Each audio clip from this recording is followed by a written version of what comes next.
Welcome to part 7 of Dynasty Warriors 6 Empires. Hello. Let me go on ahead and fix something I forgot to do in part 1 because I didn't have the money to do it. Finish off the training, and now I don't have anything else to buy. Well, for myself. My troops, that's a different story. But chances are, if I ever do a replay of this, I'll have to use and get previous weapons. They're going to be a pain.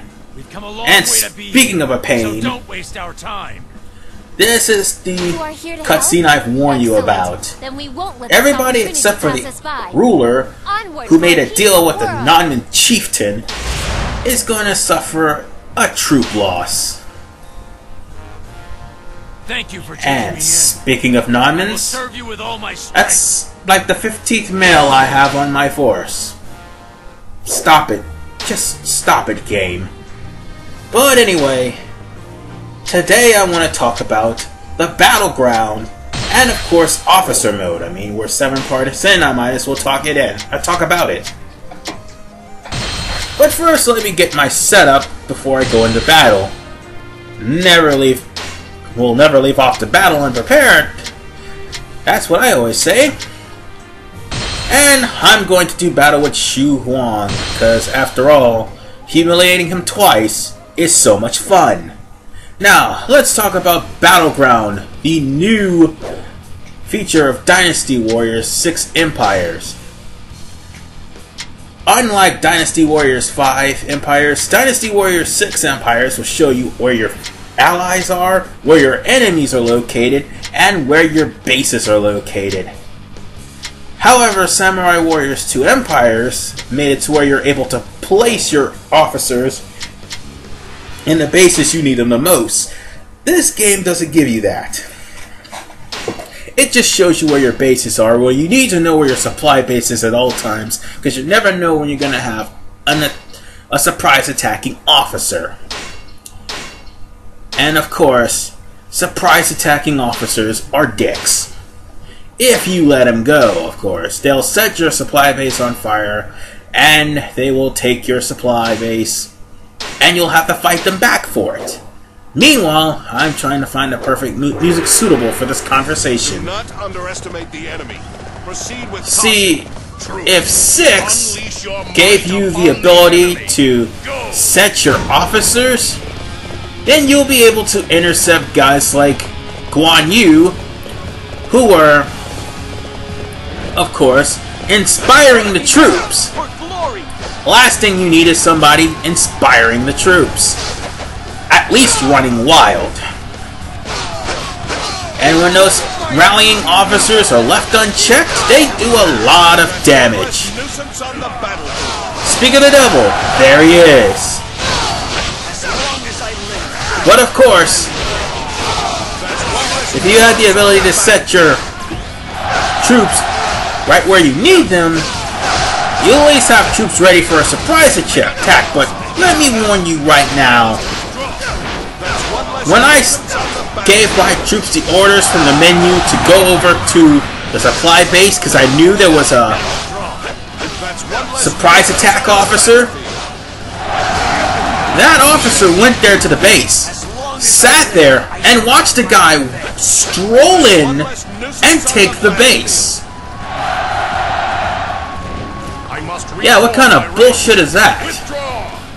Unless you catch that surprise attack officer before that officer gets to your base, your allies aren't going to do jack shit, so I can possibly see where they're coming from with that. I am impressed. Now, this is my... Yeah, that was my gripe about this particular mode. Your officers just standing there stupidly watching not just surprise attack officers, but suspicious officers running about burning bases. Even on the hardest difficulty. Me and my brother played this game on Chaos Mode, and you want to know what my officers did during a surprise attack? Either one of two things. Either one, they got beat, or two, whatever officer was there, they just sat there and watched the base get captured. And another thing I need to point out, there is no executions in this game. and your officers cannot die. Because see, if I would have had the option to execute officers, I would execute the ones that just sat there and let my base get taken. No, they didn't even lift a finger. They just sat there. They're right there in the middle of the base. And all of a sudden, it's set on fire. The heavens have let me man. know now my true power. But I can give Dynasty Warriors credit. Off your face. The AI is a little smarter in this game, but Wipe the stain from my honor. how much smarter, I don't know. Let's try this again. Because sometimes they're smart. Like, see here? They're all mounting a joint attack, and they're surrounding you. And even sometimes having arrows shooting at you from above. And even using missile and charge attacks against you. But at the same time, Well done. the AI is just sitting there watching the enemy AI take a base. Ain't that some shit? But on the plus side, The time your is right. I have returned to finish what I started. allies, ally AI, will actually take down a inspired officer, or inspiring officer, provided they're strong enough to do so. And one time, when one of my officers in a different playthrough took out an inspiring officer, Sima Yi, he betrayed me right afterwards. Yeah, go figure. Glory. But nonetheless, As long as I live, I shall have revenge. it's just Nuisance on the battlefield. all the matter of the gameplay itself. Never my spirit. Wait, Another officer Wait. bows to my might. oh god damn it, I caught another one. Ugh. I don't need any more male officers. That's one less I've had enough. on the battlefield. I even checked their morale. All of their morales are high. They should not be captured. That's one less nuisance on the battlefield. And again, I stress this again, folks. Fine, I'll go quietly. Captured another one. Another officer bows to my might. Even though that may be a good thing, I didn't even know I was able to capture these. That these guys were about to be captured. I didn't know that. A fine display of skill. I am impressed. I got reckless in the heat of battle. Yeah, I'm off a lot of officers One there. less nuisance on the battlefield. They'll all come back eventually. Troops. But there's just some things that need to be fixed. Well, not just a smarter AI, regardless of difficulty. Because at least 5 had that. 4 had that too. Hell, 4 was tougher than 5.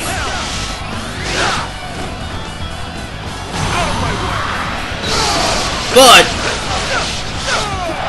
if anything, we had the ability to be more strategy-based. I've said this before in the last part, but this part, I'm going to say it again. This game This base belongs 6 to me. is more about stomping officers than about Fine strategy. display of skill. I am impressed. But there's some strategy elements to it. Like when you actually need to take care of the officers or the bases that you need to take care of, and you're not at that present area, you can send an officer there in the heat of the battle. Or you can press certain commands. That'll pretty much make your officer either gather to you, do whatever the hell they want, defend the bases, or attack. Your skill is a sight to behold. But I And speaking of more than attacking, you. Out of my way. time to take down Xu Huang once and for all. You think you are worth I'm going to embarrass him. No offense to the guy, I find him pretty cool. And this game, wipe the stain from His my quest for honor is going to be crushed. Oh, and for the record, I think he has the halberd that Lu Bu used to have. Or was it Guan Ping? I have returned to finish what I started. I don't know, but I'm gonna talk about the weapons later on. Face the blade Again. of duty. As long as I live, I shall have my revenge. That's one less nuisance Yep, on the... I'm just wiping them all out. I must reform my ranks. Withdraw. That's one less nuisance Well, on the... everybody's dead. Well, not everybody, just the officers. Doesn't look good. I better withdraw. That's one less God, they're nuisance on nothing. the battlefield. And I've even captured the main camp. That's even This worse. is the price I pay for carelessness. I must withdraw. That's one less Carelessness, nuisance you've on been the battlefield. utterly humiliated. Well, enough about the battleground and everything else. Me. Let's talk about officer mode. After all, I have no intention of doing a second playthrough to show that off. Because let's put it to you like this, people. It's longer. Much longer. Let's go on ahead and exchange these two. Well. Oh. It just skipped a couple of frames. Damn it. Alright. Let's abuse unseen rules and new policies. And let's end this. But for the officer mode, I'm gonna go on ahead and talk about it. Like I said, it's way too long. And I mean way too long. Oh, I'm also gonna abuse one and only. Just because it's fun. Yeah, that's right, Lu Bu has his own fucking card, and it's ridiculous.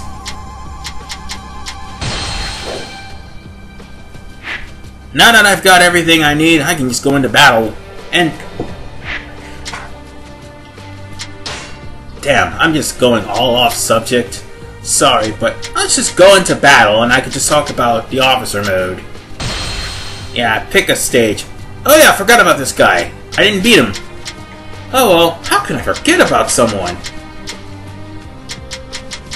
Well, let's beat his ass and get it over with. Alright, the officer mode in this game is not it has more restrictions on it than what the actual rulers mode. You see, ruler mode, you could pick 4 characters, 1 to be the ruler and 3 to be your subordinates, your main generals, and then run through all of China, and it won't take you near as long as to be an officer. For an officer, first you gotta move to the right place, preferably Luoyang, as I showed you in episode 1. You gotta either A, seize the throne, or B, take employment under that one ruler. What are you waiting for? Go! And once you Oppose me! are employed by that ruler, Fight me now, for glory! you have to basically work for your money instead of having it given to you every month. You're only getting started off one action. Stand before me! Yes, one action per turn, unless you go to bonus and get an extra action. Unlike resources, in the ruler mode, your actions only go up to 4. Meaning, you could do up to 2 or maybe 4 actions. I can't lose to a world. But, I'll be back. with 4 actions, Nuisance on the battlefield. you're pretty much able to do like 4 mercenary missions, We've been roused to action once or again. 2 mercenary missions and 2 events that cost 2 actions. And the more missions and stuff you do, the higher your rank is. And of course you're by your lonesome, so don't expect any friends to help you until you actually form a bond with them during said mission. Troops, attack. As a matter of fact, Understood. if you form a bond with these Strength alone was not enough. officers, they'll eventually take up an action to become your friend or your wife. It really doesn't matter as far as for that's concerned. Or they'll even have an action where you join their band. Which of course will give you benefits, like for instance a longer surprise attack. But also Officer Mode gives you benefits without the cards. Like for instance, after you beat a certain number of mercenary missions, you can start fire attacks, and you can have a boost of attack and a boost of defense, and your speed will become faster. Hell, there'll even be some attacks, well actually some skills that you learn, like you'll drop boulders in the first castle you walk into, as opposed to even pressing rockfall every chance you get. But at least in Officer Mode, you only have one person to worry about when you're powering up that weapon, and that's you, yourself, and, well, you! Now then, speaking of surprise attacks, let me show that off. And this time, be successful. I really hate to go off subject here, but I need to show you the laziness that 6 empires have as far as voice acting is concerned. Strike them down. That's the right voice, but that's not. That voice that that guard captain says, that is from Dynasty Warriors 5 Extreme Legends, where you have certain missions where you can do surprise attacks. And when you do surprise attacks, that certain message come up from that particular guard captain. That's pretty much laziness on their part. But of course, in Officer Mode, you work up into the ranks, and eventually you'll get enough actions, and even have enough rank and authority to counter policies. With this base in hand, our victory will be unshakable. Sometimes your ruler will pull out the dumbest policies, or the best policies. And if you find a policy's better, if you're at a certain rank, you can just press Y, defeat the policy of that said ruler, and hopefully it goes through. But then again, the AI would then counter your countermeasure and force upon your throat their policy. It happens to me a lot. But like I said, it's longer. You can take a territory every 3 months. And it all depends on that mission. That's one less nuisance on the battlefield. And I didn't even know I took out the main... I didn't even know I took out the ruler. That's messed up. Oh well. Looks like I'm done with this stage. But yeah. Officer Mode, it has a lot to offer, but I'd rather Ruler Mode because it's so much faster. And plus, you don't have to worry about rescuing that damn Kai Wen-ji. I swear, she's the princess of least of Dynasty Warriors. Anyway, we are done with Part 7. In the next episode, I'm going to finish taking the Northern Territories in Part 8. This is RVMan985.